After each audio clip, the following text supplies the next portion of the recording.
So my name is Mark Bui. I practice in Toronto.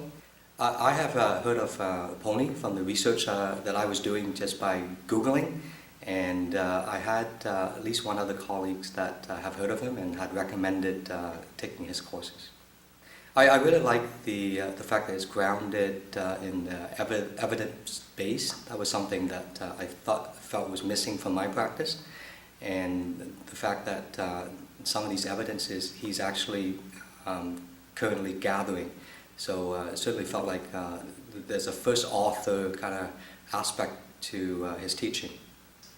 I think one of the big surprises is that a lot of the techniques and some of the specialized techniques that has been found clinically effective has been developed or has been accumulated and further developed by Poney himself. So again, I was quite surprised by that.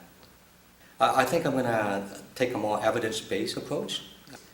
Absolutely, you must take this course. Poney's approach is very effective.